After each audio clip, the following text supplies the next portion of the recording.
Thank you very much, everyone, for joining us today. My name is Teck Lee, and I'll be the moderator for this session today. So before I proceed, just a brief background. I'm Teck Lee, the talent engagement lead of Kabel, a Tinder for jobs. Here we are going to connect job seekers directly to line managers and align shared vision, goals, and expectations. We believe this is an important step to achieving more fulfillment at work, leading to better employee retention and contributing to better performance as an individual and as an organization overall. For the purpose of today's topic, right, workplace wellness cost of profit, let's establish the overall framework as a guidance to the discussion moving forward. Firstly, we want to understand how we define wellness and well-being. Right? These are the two common terms. And secondly, to have a general sense of what is the current state, right, in terms of the initiatives that are in place or those who are not in place. What are some of the key challenges that we see? Any opportunities? We also hope to hear from our expert panel here today if there are any good examples or ideas that they could share coming from their work experience. And finally, for the interest of you, the audience who are here with us this afternoon, to leave the session today with one or two key takeaways and start making a difference at your workplace. So with that in mind, it is my great pleasure to introduce our speakers this afternoon.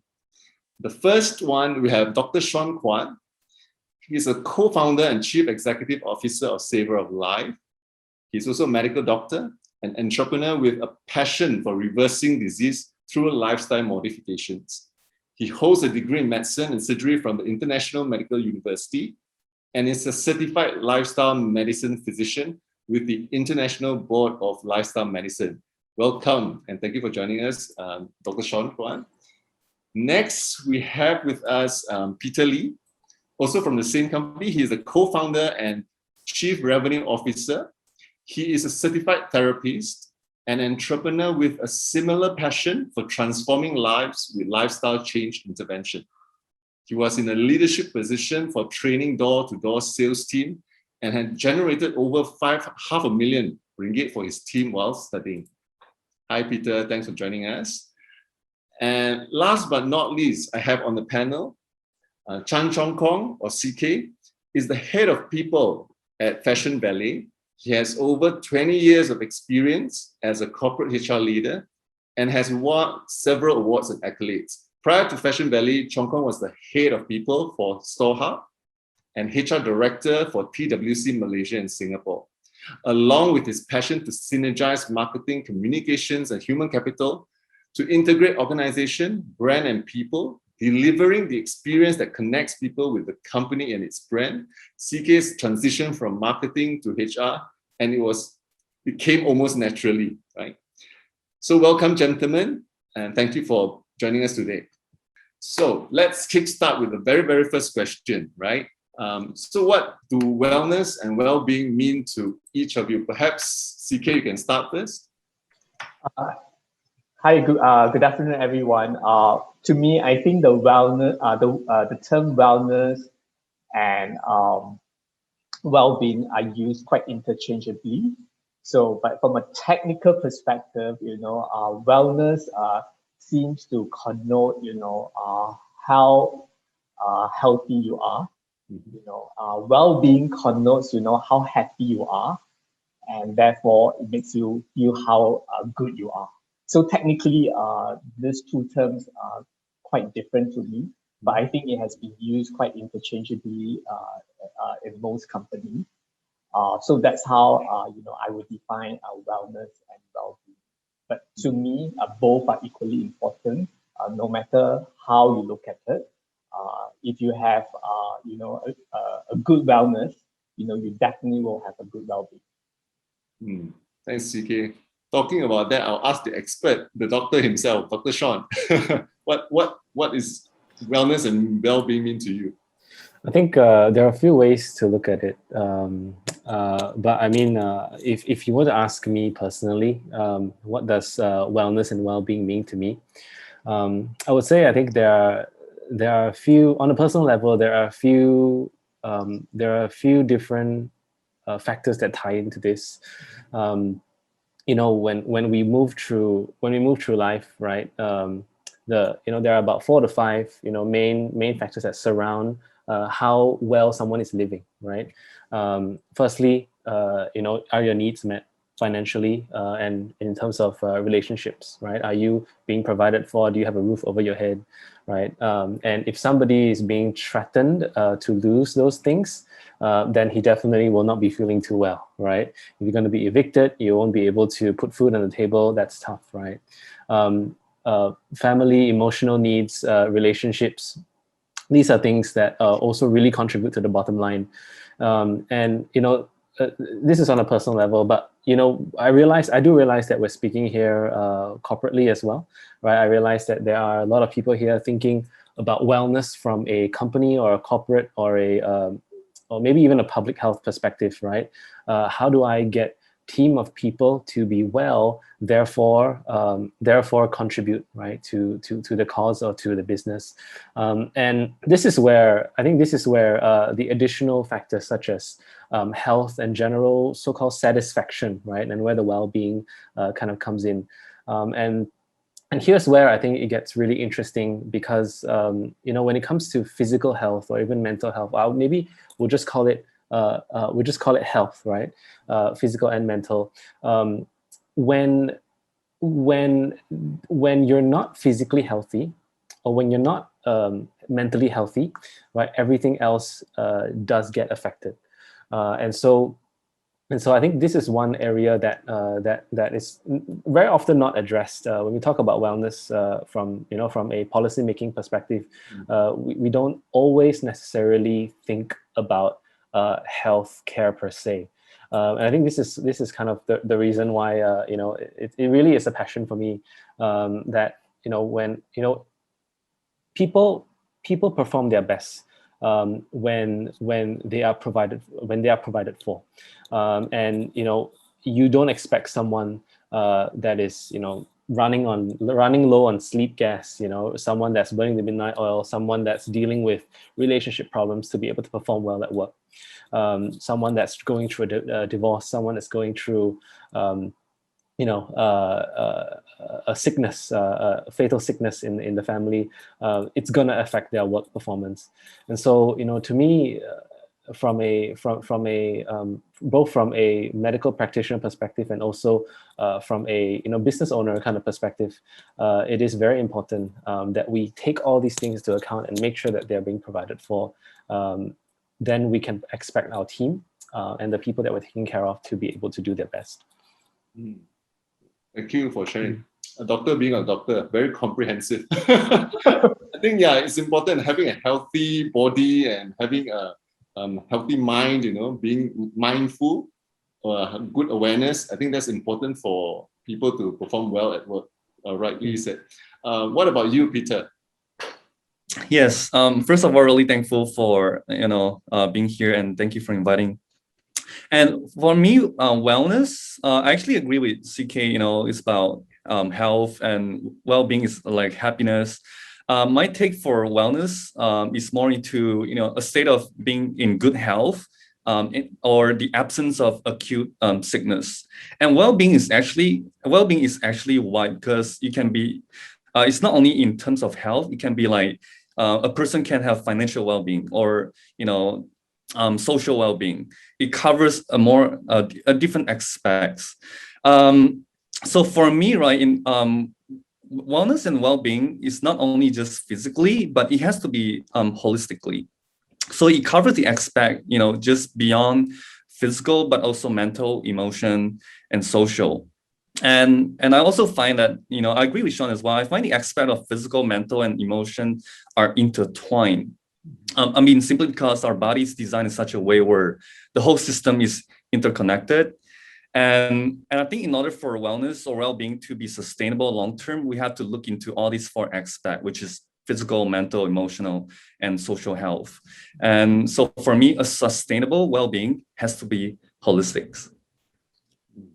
I think, agree with that, because can I say, from what I hear, is wellness, I would think that is part of the whole well-being, right, under the umbrella of well-being. And it's important to look at well-being more holistically, from physical perspective, physical, mental, emotional, and psychosocial, if you like, right? So next, I also did my homework more than a week ago. Yeah, I ran a poll on LinkedIn just to get a sense from the audience. How satisfied are they with the wellness, well-being, and also flexi benefit that's implemented in their company today? So from the poll, let's see, take a look at it. Right, we have 16%, or the majority of the audience actually feel that they are quite satisfied, very satisfied, or somehow satisfied with what they are having at their company. And then the remaining 40%, it's about, not satisfied at all. And a small number haven't even heard of it, so I'm quite concerned. Haven't even heard of this being in their workplace. So perhaps this is an opportunity for saver of life to basically engage with them and offer some kind of service. So looking at the results, speakers, what are your take on this? Where do you think is the gap, perhaps, or if there's any misalignment between the employees and the companies, or any views? Maybe I could start first. First of all, I just want to talk a little bit about flexi benefits.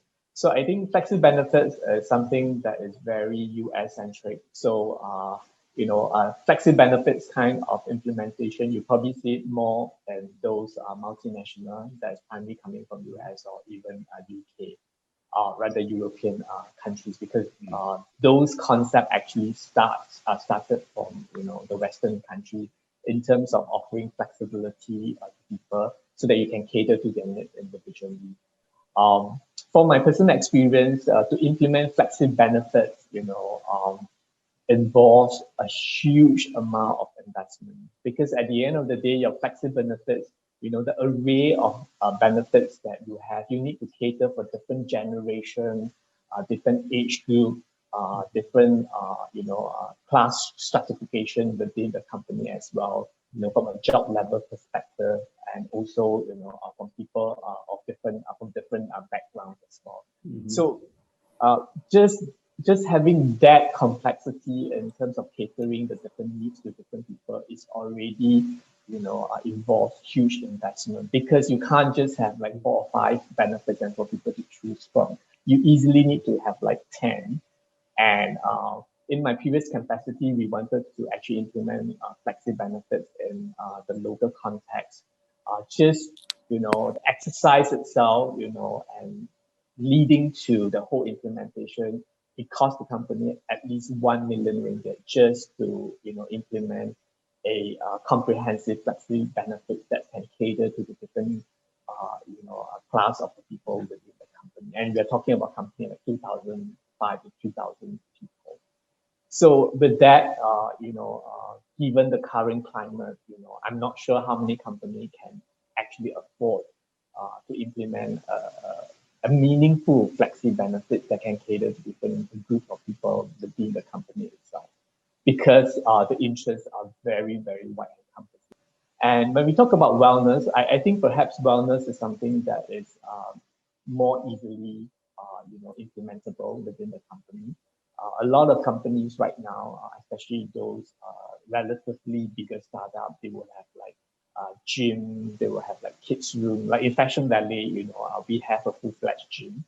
And I love the gym there because it's really very well equipped, and the size is just nice and cater for like up to 5 or 6 people. It's still very comfortable. Mm. And you also have kids room. The kids room is actually to facilitate parents to bring their children in case on that day they need to attend to the office at the same time. Nobody taking care of them. Nobody taking care of the children.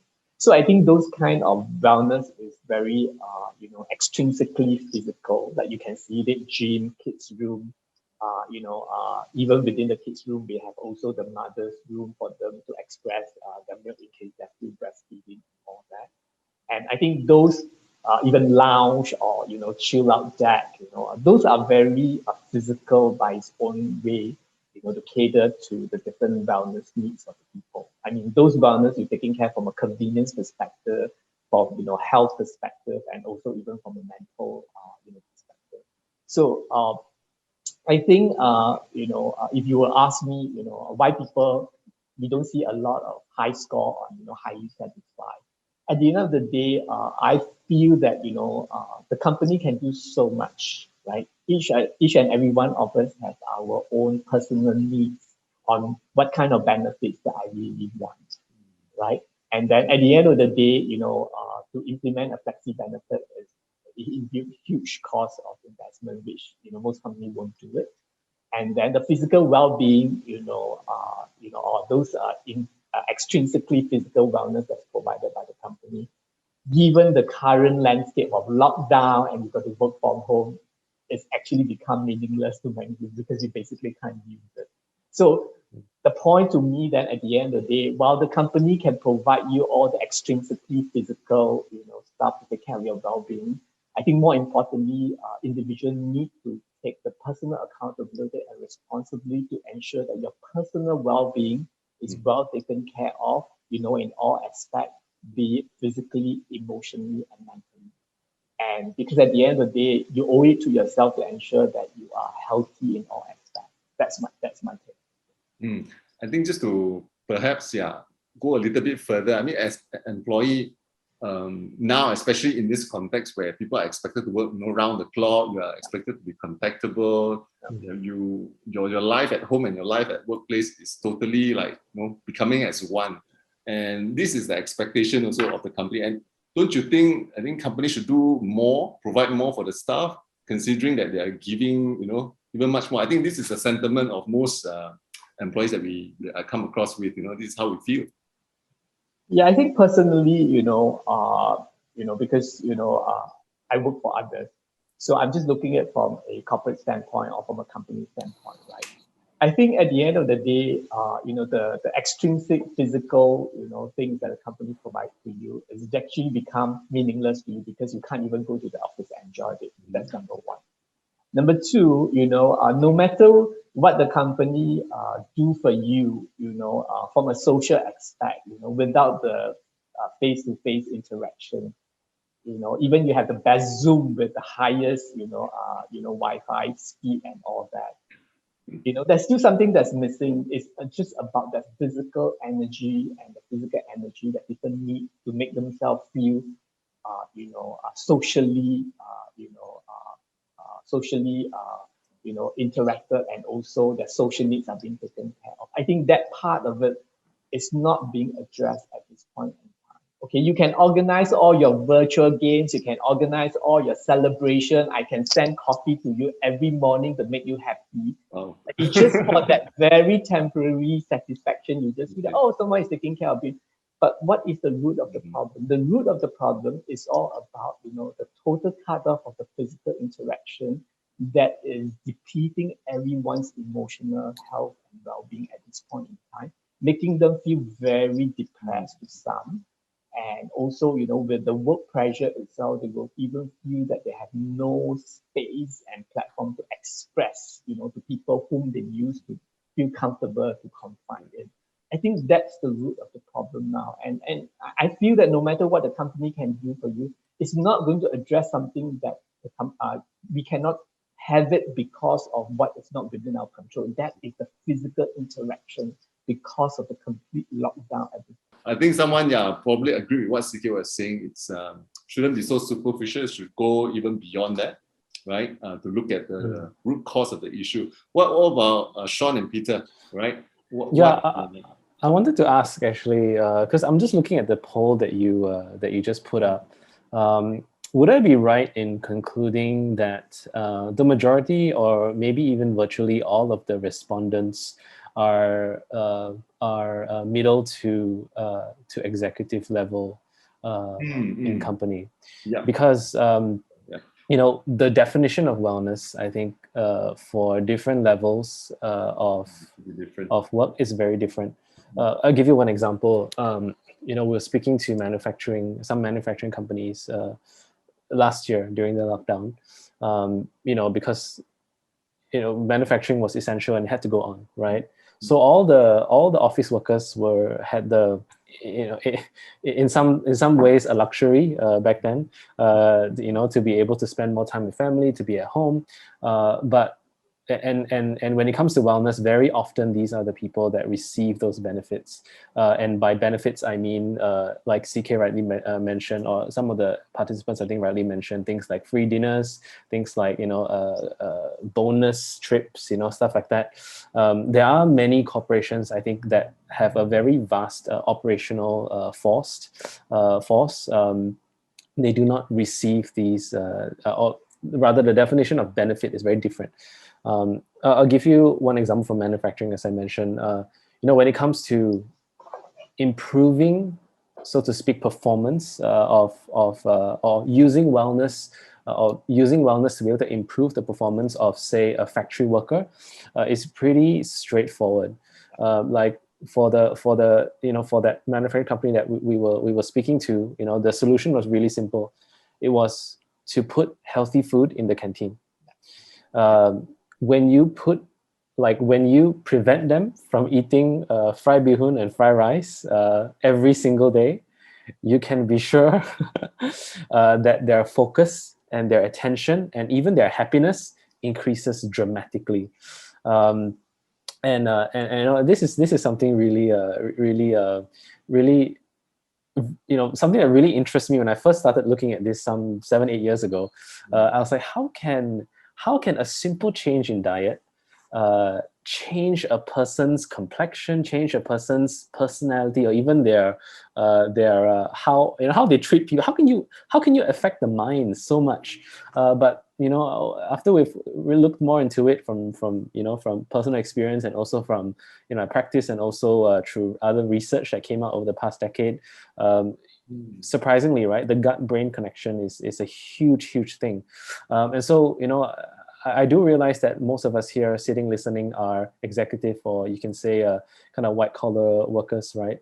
But I think it also bears to understand that in many of our organizations, we have people numbering the hundreds and thousands, that if you make a small little tweak, like adjusting even one meal a day, and that was what we did, or that was what was done for the organization, just one meal a day to become a healthy, balanced meal, the effects on the revenue and the effects on the employee happiness, satisfaction really jumps through the roof. That's something that that I think is maybe a bit skewed here. But the other thing, I guess, I would like to comment as well. I'm actually very intrigued at the 60% happiness satisfaction. I'm guessing. Okay, correct me if I'm wrong, CK, because I'm not working corporate before. But when you see the word wellness and flexi benefit, right? Do you immediately think hotel stay, massage vouchers, team dinners? Do you automatically think that? No.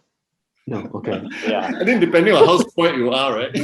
Yeah. I think most organizations don't kind of position wellness and flexibility on that perspective. I think a lot of companies usually position wellness very much from a physical perspective, so that people can actually experience, like having a gym, organizing yoga classes, having dance classes, after work, where they can actually hold all these activities at the amphitheater or any space that's available in the company. Yeah, so they don't really position, I need to give you like hotel-like kind of treatment as part of the wellness.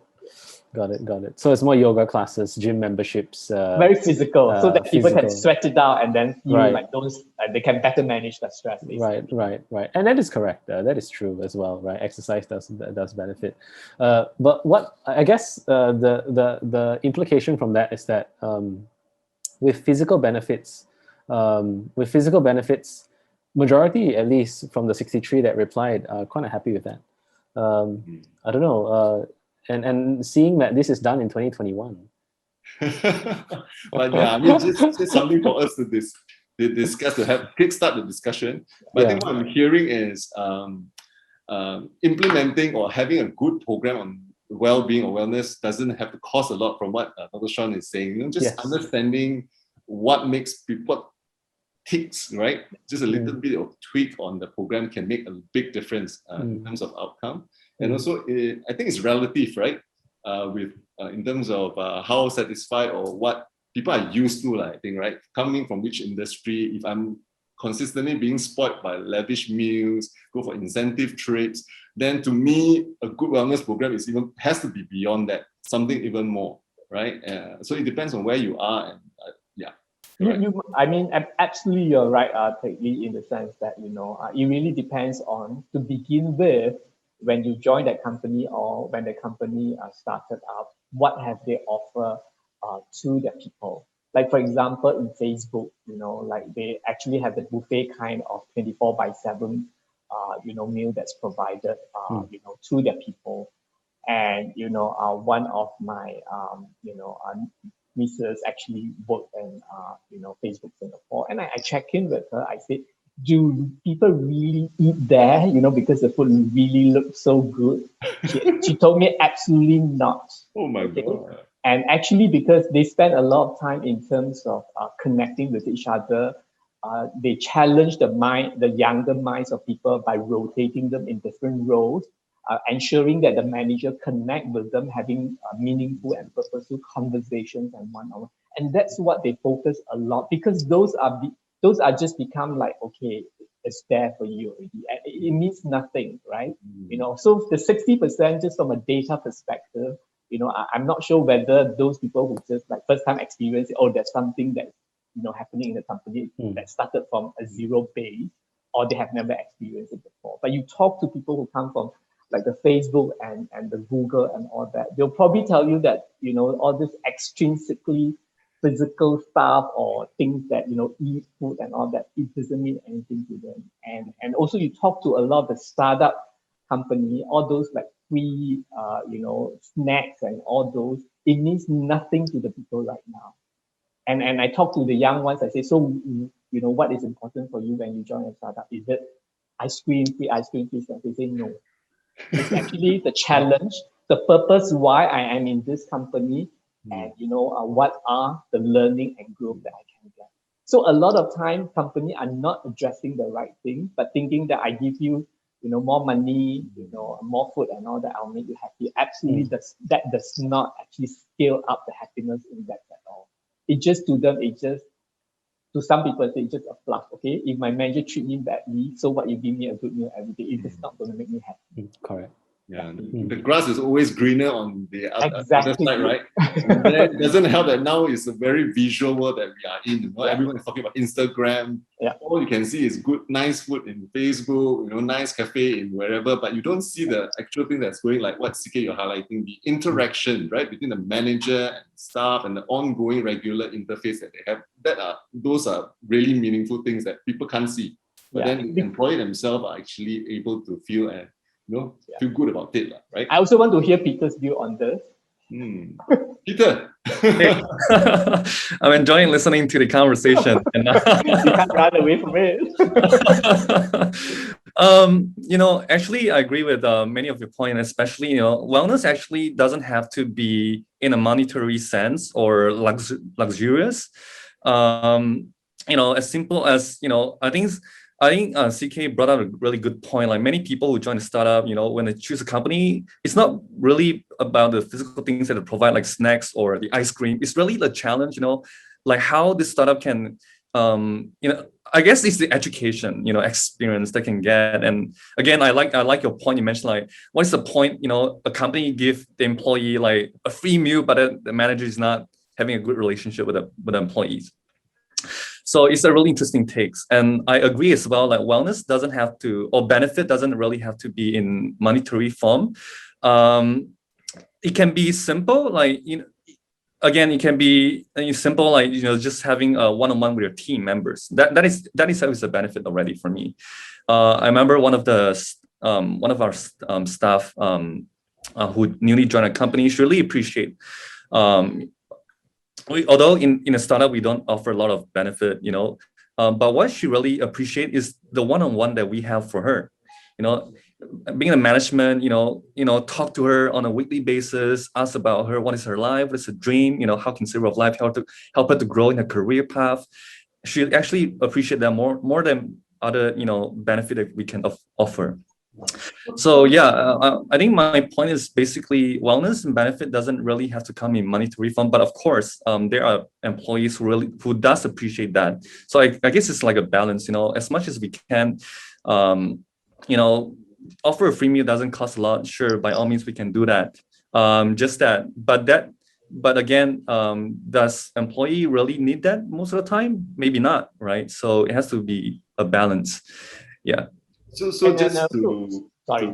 sorry, CK, go ahead. No, I was just going to say that, from my observation, in fact, in the last 5 years, and especially working in startup and all that, I really feel that, the emotional well-being of the individual takes precedence of everything, how connected they are with the company's vision and a mission that they believe in, their relationship with the manager, whether the founders of the company care about them, whether also people means, it's an important, part of the company's culture and all that. I think all those become a more important, element in terms of if you were to ask them, are you happy with the company? They will define wellness and well-being, a lot more in this aspect than the physical one. Because, the current generation, they grew up in a rather affluent, era, most of the things are well taken care of. Of course, you give them a nice meal with a nice culture, a nice relationship with the manager, they will die for you, in that sense. So that's what I realized that now, the younger generation really talk about the connection, the emotional attachment association. It's all very, very hard-based. Yeah, I think I agree, and I think that if we can fix the culture, like the relationship is there, between management and the team. Yeah. If the relationship is good, on top of that, you have perks and benefit. I tell you, I think the employee will will work forever in the company. Maybe even the children will work for them. It's the kind of experience they're looking for. Thank you for sharing. I reckon this to similarity in terms of this and also the context of why people leave company. They leave the managers. They always say, oh, I got a better pay somewhere, that's why I'm leaving. But that's never really the real, for me, my understanding, that's not really the real reason or the primary reason. It's something else, but then it's easier to quote something like salary because it's measurable. People can see, people could relate to it. Same goes for this as well. I think whatever benefits you can see, you say it's good, but you can't see those that is really happening underneath. I think that's more important to really get into it and understand whether whatever that works for your population of employee. I think that's more important, understanding them and trying to come up with something that appeal to them, resonate with them, that's more meaningful. I think this is what I'm hearing from the panel, right? That's why I always tell my ex-team member, if you're going, if a company pay you like more than what you're earning now, and this is what is important to you, and you must be absolutely very clear what is your purpose is there, and then be ready for the shit because nothing is free. If they pay you 40% and that's what you are driven and you're governed by, when the shit comes in 60%, don't complain. Just focus on your 40% because that's what drives the decision making in the first place. Then you go there with a very clear purpose. I don't care. I just want that 40% to pay off my loan, right? I can be just there for 2 years. Fine, fair enough. Then go for it. And that's what I will usually tell my ex-team member. Don't go for it because you're driven by money and they say, oh, the culture is good. I want to experience. Good luck. It doesn't come. Nothing comes ideal. There will be something that will challenge you. After 6 months, 3 months, 4 months. That's where then you need to be very clear. So what are you centered with, right? If your wellness and being is about, the monetary that take care of your physical needs, okay, you have good meals, you provide, by all means, that's what you're taking care of. Can I also add on something mentioned earlier? Although I say that sometimes, wellness doesn't really has to come in the form of monetary, but then are still, I read a books about relationship. It's called the 5 love language. And one of the love language is, people feel appreciate when they receive gift, right? And sometimes, I guess, to kind of have a balanced perspective is that sometimes we still do need to offer employee something in a sense where, because some people feel appreciated when you give something. Oh, my boss, bought me a meal. Wow, I feel like my boss really care for me because this is their love language. And also, in our company, something we do that, we do the love language test for our employee as well. We want to know, right, how our employees feel appreciated or feel love. So some people, you just need to say a word of confirmation or affirmation, then they'll feel like, man, this boss is so good. Like he always compliment me and always encourage me, and that works for the employee. So yeah, that is add on for me. I think having an understanding on what motivates the individual employee is important, because perhaps I may be motivated by praises by my boss. I feel appreciated because of that. Another person in the company could be appreciated by small little gifts, or whatever recognition in public. So different people have a different way of feeling motivated and being appreciated for their work. I think that's how I would look at it. Perhaps maybe to share, moving on, I think we are having a good discussion here. Perhaps let's zoom into what are how does Savor of Life practice this in your workplace, right? I mean, being a startup, you're relatively new, I think, right? So how do you approach this within your organization? Yeah, I mean, we are a fairly early stage startup. We started operations about 2.5 years ago only. And now our team is about 15 strong, full time. And so, we're a fairly small organization, but I think maybe I can talk a little bit about how we do it at Savor of Life. And then I'll share a little bit about how we get our clients and our partners, how we run wellness with them. And then I'll let Peter chip in as well at the end. I think there are a few things. Peter mentioned a couple of things already, but I think on a principle level, we make sure that each team member has one-on-one time with the C-level. We make sure that at least once a month we have one-on-one time. And one-on-one time is not how well you're doing with work. One-on-one time is so how are you personally? Are you sleeping well? Are you planning to get married? Are you going to have kids soon? What are your life plans? Are you struggling with rent? Did something happen in the family? And we're very open. So it's not so much. So it's kind of a two-way street, right? We share. And we find that this really boosts employee happiness, and also helps us figure out, sometimes the reason why employees are unhappy is something really simple. I'll give you one example from my one-on-one last month. One of our employees was struggling to sleep, struggling to get up on time, right? And so that was really affecting her day. Like she would get up maybe really close to the time where the first meeting begins. And so that was really affecting her day. And so work performance was suffering. Now, as a normal manager, you would go in and say, hey, what's going on? Maybe you need to start clocking your hours, stuff like that. But after a bit of digging, I figured out actually, because she's not a lazy person, right? So what's going on? And I figured out, actually, it's a physical health problem. She was struggling to actually time her sleep well enough to sleep at the right time so that she wakes up easier. So I gave her some hints, right? And then 1 week later, complete turnaround. Doing everything without being asked, super proactive. And this is one example, I think, having that one-on-one. But the other thing that we do within our organization, because we are a health company, right? So we need to walk the talk.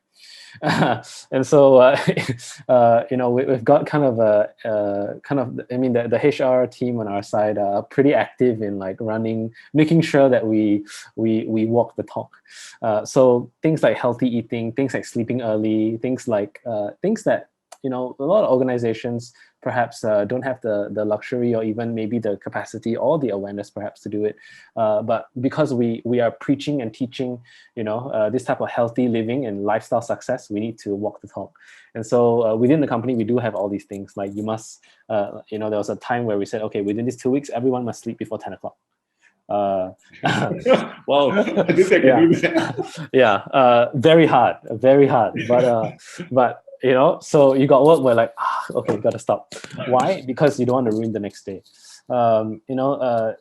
Things like exercising. I think there was a period where we mandated, or we did a challenge, right, where everybody needs to go and exercise, and report it on the group. So at least the full timers, we can make sure that they do it. And we find that all these small things like the tie-in, and this is something that I guess I wanted to add in the second question as well. The tie-in between physical health and employee happiness is massive.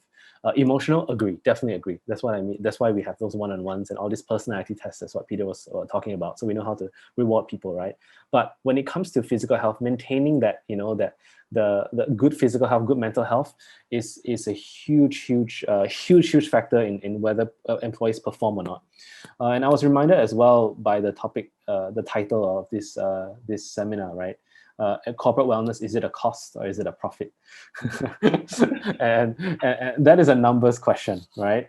Management's asking, so if I pay money for this, how much money can I get back, right? I'm sure all the HR practitioners are very familiar with this debate, right?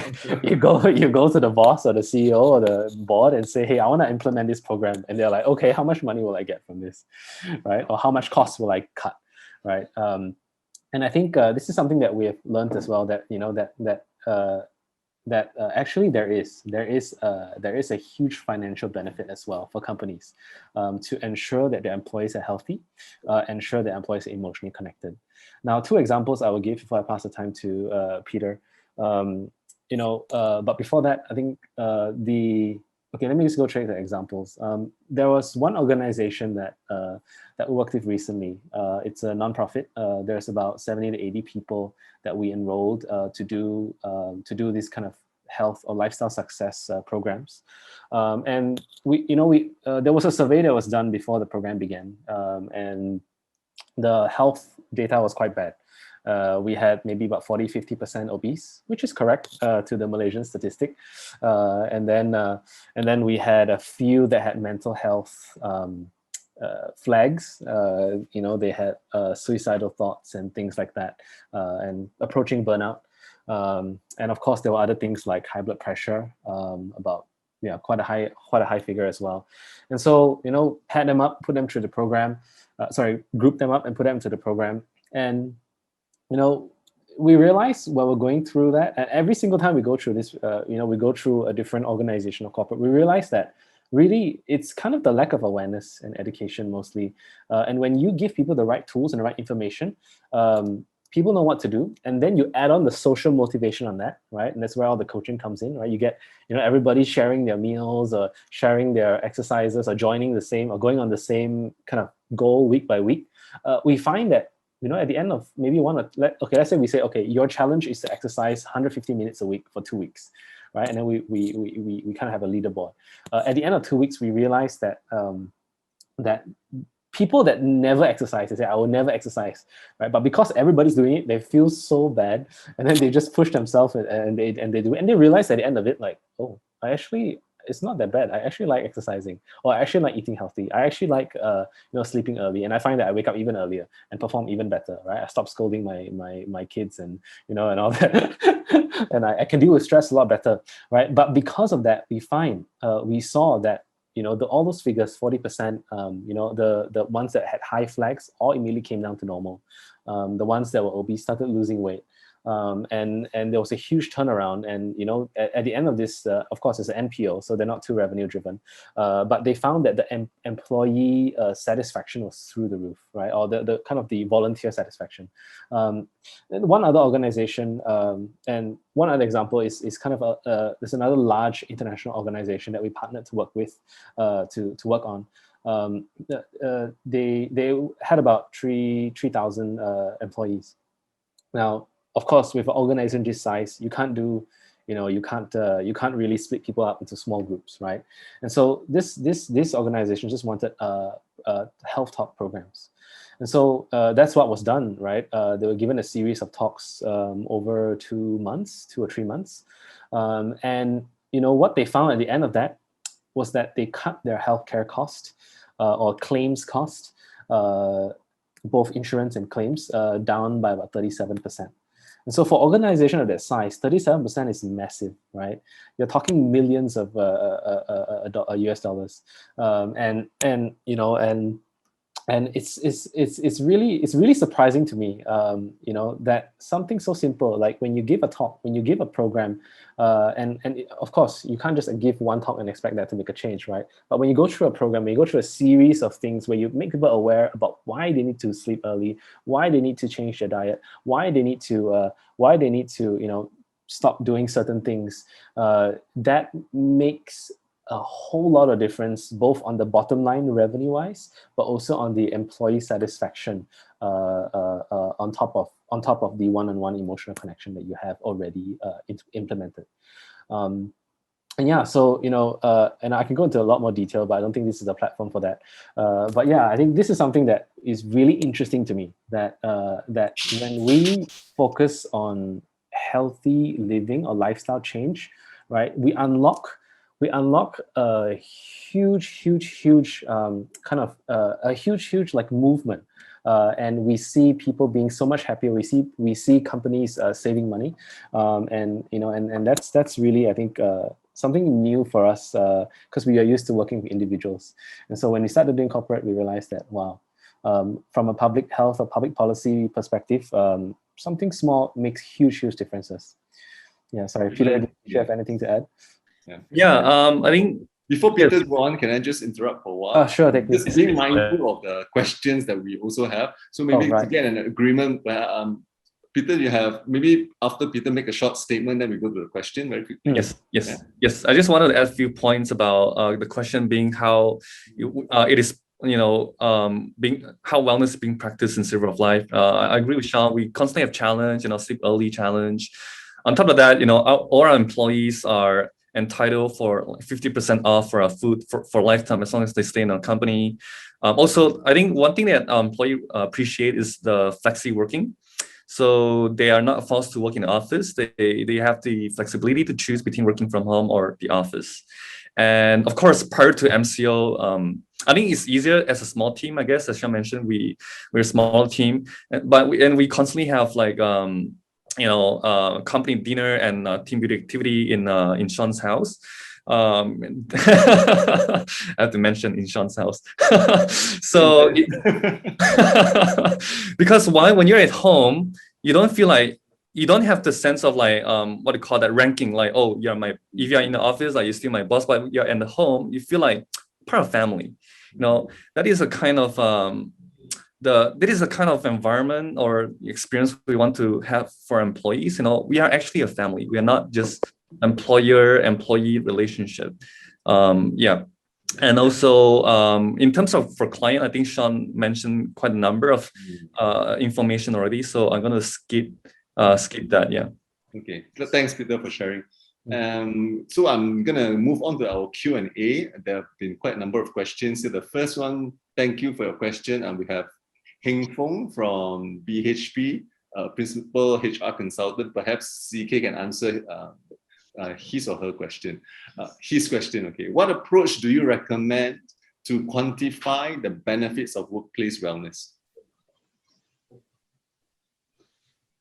Why do you want me to answer his question? I was trying to avoid his question because I know him. He was my buddy. I was trying to say, don't ask me to answer this.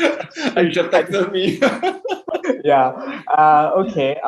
Let me just go to his questions and think. Okay, what approach do you recommend to quantify the benefits of workplace wellness? I think we, first of all, we need to be very clear, when we have a wellness program, what problem are we trying to address? Okay, are we trying to address productivity, or are we trying to address the cost of the health cost of the company, or are we trying to address the happiness index of the company? I think first of all, we need to know what problem we are trying to address. Okay. I think to quantify that, I would naturally take, a quick fix way to quantify it from the cost of the health care the company pays for it. Like, for example, once you implement this wellness program for a period of like 6 months, right? Then you have to look at it. Has your MC come down? and therefore your health cost has come down.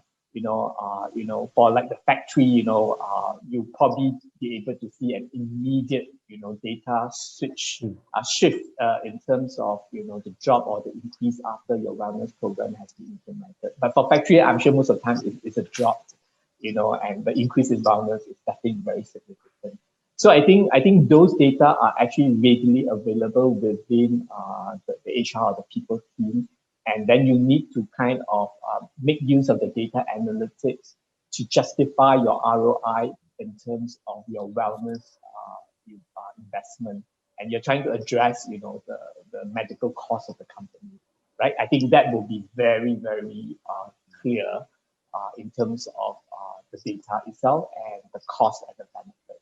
Right? The second part is that, which is a little bit, perhaps indirect, is like, okay, when people are healthier and your cost, people are getting less people getting sick and all that, and overall does it contribute to your happiness index, right? Let's say you have a people satisfaction surveys going on. Do you see a change in terms of people satisfaction overall? And within the people satisfaction score itself, then you can have questions that's relating to the wellness program that you have implemented, so that you also can do a check and balance in terms of the awareness, in terms of the in terms of the take-up rate. Then you will then can further justify, okay, I have, we invested X amount of money for this, the take-up rate is like, 70, 80 or 90%. Then that further justify, that you have done the right thing, addressing the right, root of problem. That will be the approach that I will take, quick and fast with the data available, but be very clear at the onset, what are you trying to address? So that then you can relate to, okay, we started this with this purpose, and this data substantiate that we have reached our purpose in terms of the ROI to this extent. And I think, thank you, CK. I think CK made a very good point here about being clear about what you're trying to solve, the problem that you're trying to solve when it comes to, the wellness and well-being aspect. And to, I suppose the next thing is, a lot of people often do not do this, the monitoring and tracking of how well the program runs or what is the outcome. I think that's another important point that we need to also have in place to show and demonstrate to perhaps the management, the top management, that this works, this doesn't work. And then you can support and justify your investment if you want more into the program. Yeah, I think don't do it for the sake of doing it and like following other big startup. Okay, they have make it successful, and therefore we do it and see how it goes. You need to be very clear of what are you trying to address, so that you are very clear of your objective and your. Yeah, don't just blindly follow nice things that you see from Facebook. Other startup, okay, let's do it for what? Yeah, for what, right? I think really understand what your employees like. I think understand the people working for you, and then try to come up with something that resonates. Yeah. Next question we have from someone anonymous here. Do you think that company benefits should be equal company-wide? For example, giving a manager a company car might have a negative impact on other employees that do not qualify. Who wants to take this question? It sounds like an HR question. Yeah, that sounds like an HR question. Okay, I have to take. I have to take back that business one after this. Okay, I think number one, from a reality perspective, company usually will design the benefits by job level. Okay, why? Is because the higher level you go, the higher expectation will fall onto you, and therefore this is the benefits that you get, as a reward for assuming the higher position. Okay, I think that's the reality, in the world. Okay, nobody can fight for it and say it's not unfair. Okay, the person who is sitting in the job, okay, if you think that it's unfair, then why should I be doing what I'm doing and having more responsibility without a reward system that is commensurating my position and my responsibility?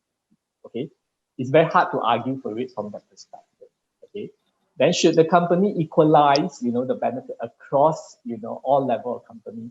Yes, you can, provided you have that culture to be able to explain, to everyone, especially those at higher level, why the benefits is equal for all.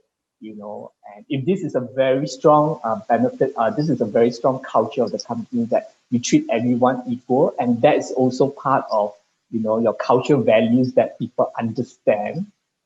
And, for those people who choose to join you even at a higher level, if they can resonate with that kind of level, that should not be a problem with them. If not, then they don't fit into the organization culture as well. So there's no should you cut it by job level or should you not cut it by job level? It really depends at the end of the day, where is the organization direction and where is the organization culture?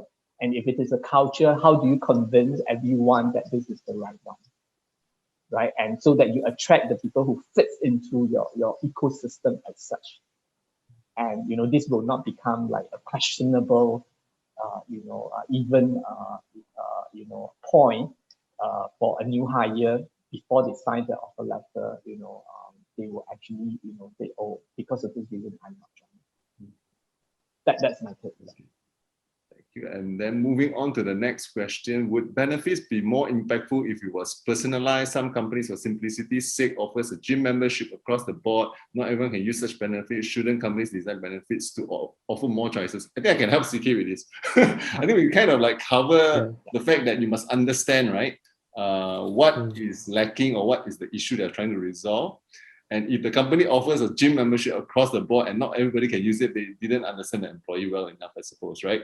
So I think it's about understanding your employees and then trying to determine and be purposeful about what you're trying to achieve and resolve in the company, and then come up with a benefit and wellness that's more resonating or relevant to your group of employees. I think that's more important, right? That's what we're trying to say and what we have agreed on to a certain extent as well. Yeah, I think I absolutely agree. It's a waste of money to do a blanket. Actually, it's a lazy way to do it. I mean, it's easy to say, oh, okay, you join, everyone have gym, everyone have so you can say a free buffet, but nobody uses it, right? It's a waste of money. Now, if I think no CEO will reject a proposal that says you are spending $1 million now, or $500,000 now on your benefits. Now, what if I could spend half of that, right? Yet give a lot more impact. And I don't think any management will reject that proposal because you're saving their cash, right? So I definitely agree with this question. We definitely should segment or provide different choices, perhaps in smaller packages. Yeah, and that's something that we've experienced as well with some of our clients. Large company, few hundred people, 1,000 plus, but they only want this kind of healthcare thing for a specific few, 20, 30, 40 people. And that's no harm in that. It actually saves you costs and more effective in the long run. Just to share, right? At Fashion Ballet, we wanted to have the flexibility in terms of how people exercise the use of the benefits. So what we did was that, we had the flexi benefits, which we offer everyone 1,000 ringgit in the calendar year. That 1,000 ringgit, then you can choose to use it in the category that you find. It's like healthcare, health screening, optical, vision, so that you decide what you want. But that's the flexibility offered to you. So if you want to choose that 1,000 ringgit for your health check for the year, by all means, because you feel that this is important to you. So this is a quick way we kind of not meddle with too much administration. I give you 1,000, you decide how you want to do it. But you must claim with receipts and all that. Good point. I think that answers to some questions that I saw coming in as well about personalize the benefit. I think, to have a certain flexibility or a menu or array of choices you can select based on your requirements. I think that is also another good suggestion, right? Perhaps for bigger organizations where you have to cater to different needs. So I think we're coming towards the end, but before I end and summarize, perhaps also give the time back to Peter. I think Savor of Life has very graciously offered some discount vouchers as well as, I think, free health talk, right? Maybe Peter, you can elaborate. Sure. Thanks, Tech Lead, for that. So we are giving out a 50% discount, for your first order, and I think the team will put the code on the chat. Yeah, and you can just go to our website and choose the yummy food that you like and check out, and that's it. Apply the code and check out. And on top of that, we actually have been doing, prior to MCO, I guess I can share a little bit. Prior to MCO, we actually do a lot of health screening work and health talks in co-working space and in company as well. But looking at the current climate, we have switched to virtual health talks. So we're happy to offer free virtual health talk covering different topics on, actually mental health is the most popular one.